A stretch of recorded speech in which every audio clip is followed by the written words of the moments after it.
You said that you were going to cut aid from South Africa. Will you plan to cut aid across other African nations, and why South No, it's Africa? only South Africa. Terrible things are happening in South Africa. The leadership is doing some terrible things, with horrible things. So that's under investigation right now. We'll make a determination. And until such time as we find out what South Africa is doing, they're taking away land, they're confiscating land, and actually they're doing things that are perhaps far worse than that. My friends, the terrible and horrible things that Donald Trump is referring to is a new law that allows the South African government to expropriate land and property in the public interest for no compensation in certain cases. Now, the law has many critics, including Elon Musk, but the law itself stipulates that expropriation without compensation can only happen in certain circumstances, and the authorities must first attempt to reach an agreement with the owner. Also, the United States gave South Africa $440 million in aid in 2023, so if Donald Trump indeed decides to cut aid, it will be felt. But please keep in mind that South Africa is a BRICS member, and other nations of the global south are bound to come to their rescue. But anyway, what do you think about this new controversial law? Let me know what you think in the comments, and I wanna wish you all the best. Yo, what's up, guys? It's your boy Uncle P with another episode of Uncle P's podcast. Guys, stop it. Stop it. What the hell is this? I post way more videos than one video a day. There are days where I don't post because I've given you guys a lot of content, and sometimes when I post too much, you guys don't watch the old videos, and so I wait for a video to sometimes reach 1,500 to 2,000 views before I can shoot another one. But here we are. We got a third video. Now, you guys watched that video in the beginning. You guys then have an idea of what we're about to talk about. But actually, guys, I want to look at what is this USAID that everybody's talking about, because people don't even know what this is. Just like the expropriation bill, which has been explained here and many of my other videos, which has caused all this commotion. Okay? Let's find out what this USAID bill is. So Donald Trump and Elon Musk announced that they are cutting USAID. And I asked myself, what exactly is USAID? And so I asked a friend. Actually, I asked DeepSeek. That's who I asked. What is USAID? And this is what DeepSeek says about USAID. USAID, or the United States Agency for International Development, is an independent agency of the US federal government that is primarily responsible for administering civilian foreign aid and development assistance. So, and then it breaks down the areas of key focus, the key areas of focus. So the first one is global health. USAID supports programs aimed at combating infectious diseases such as HIV, AIDS, malaria, tuberculosis, which I guess is a good thing. It also goes to say that improving maternal and child health, which I find quite surprising. And you know why? Because America has one of the highest infant and maternal mortality in the whole of the Western world. So it has such poor outcomes, especially for Black mothers. And I'm wondering why, instead of helping those in America, they are focusing on those outside of America, which is quite strange. And then it is also there strengthening healthcare systems around the world. Now, America has a really terrible healthcare system, mainly because it's unaffordable. And actually, many people, I've literally heard of people who have broken their legs, and basically they bind their legs with something and wear special boots because they've broken their legs and they cannot afford to go to hospitals. So this USAID is actually quite interesting. And I'm not saying it is something that is masquerading as something. Guys, listen, I don't think I want to go too deep into the American health system and everything else. So moral of the story, this USAID that helps the rest of the world, America needs this help more than anyone. And this is one of the things that Trump was saying. They feel like America is wasting money on a lot of things, like helping Ukraine. Why are we helping Ukraine? Why are we sending them all this money? But I dug deeper on this USAID and its importance here in South Africa and why we should be panicking if there's a reason to panic. And else do you guys think this USAID covers?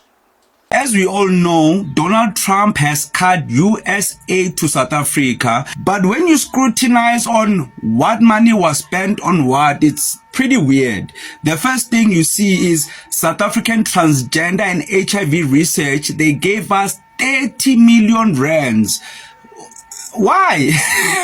Okay, I know we need to do research on this, but I don't think it's the South African government that went to Trump and said, hey, guy, we need transgender HIV research money. I think 30 million US dollars for transgender HIV research. They sent it to Africa. But listen, guys, you see, sometimes when you are panicking about certain things, you must ask yourself, how is this affecting? Who is it affecting? Because their own people are asking questions. All supported by the left, and that's why their party is crumbling.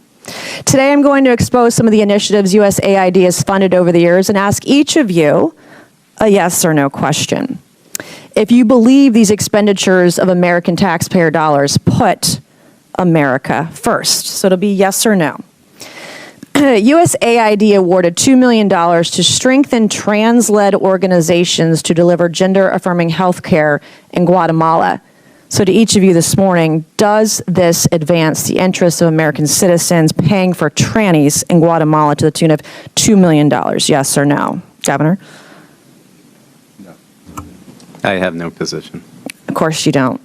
They sent $2 million to Guatemala for transgender medical aid. How does that benefit America if you are not paying for something else indirectly? Okay, USAID awarded over $750,000 to fund alleviating loneliness among migrant garment workers in India. Does this advance America's interests, Governor? No. No. I have no position. USAID Did you guys hear that? Oh my goodness. Let's keep listening. awarded $1.5 million for providing a gender-sensitive response to migration at the Venezuelan border. Does this advance America's interests, Governor? No. No. I have no position. Are you guys listening? They provided $1.5 million to provide sensitive. So basically, to train people how to be sensitive to transgenders, how to respond to them, and educate them. They spent that much money on that program. Basically, in short, guys, this USAID is nothing. We don't need it.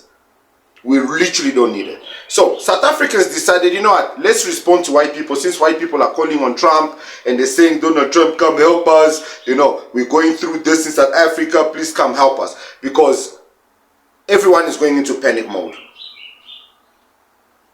So that we will do, but we have to state categorically, we don't want to move elsewhere. We are not going to ask our children now to move to another country. The fact is, our ancestors worked hard to make sure that we as a people are formed on the southern tip of Africa. We're not going. So Donald Trump has offered South Africans refuge. So this guy says they're not going to move because their ancestors worked hard to make sure that they had a place here in the southern of Africa. Let's listen. We're not going to disrespect that. So they're not going to disrespect their ancestors, their hard work for stealing and murdering people to take this land. Wow. Okay. To disrespect that. We also have the interests of future generations in mind. We also have to make sure that our culture is transferred to future generations. And that cannot be done abroad. You cannot in the long term, or there's a real risk, if you go to another country now there's a real risk that your grandchildren will not say to you in the morning, "Hello, Opa." They would say something like, "Hi, Granddad," or something in that respect. And that we don't want. They are fighting for the Afrikaans culture to stay alive, you see. Because they know if they go to America or any other country, they're going to have to integrate themselves into those cultures. You see, this is the problem that I have with Afrikaners. They don't want to integrate themselves with South Africa. They don't care for South Africans. And I speak on behalf of the racists. I'm not talking about the non-racists. Nobody wants to destroy the Afrikaans culture. Afrikaans is literally the second language in the country. Any school you go to, Afrikaans is there. You gotta do Afrikaans. I did Afrikaans in school. Nobody's trying to eliminate Afrikaans or the Afrikaners or their culture or to take away their land, which you've already covered. But for some reason, they have this delusion in their head that this is what is about to happen because they are so afraid for equality.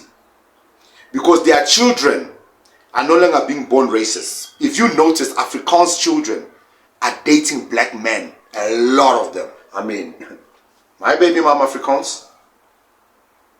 And they are seeing their culture becoming more African. Because Afrikaners are actually speaking, their second languages are becoming literally South African languages. Because of communication with the workers that they have. They are beginning to learn South African languages.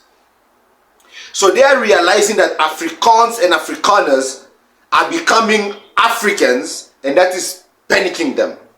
So that's why they are trying to keep their lands to themselves, and they're trying to keep the power. And that for them will make them feel like Afrikaners are still Afrikaners. Because without power, Afrikaners are nothing.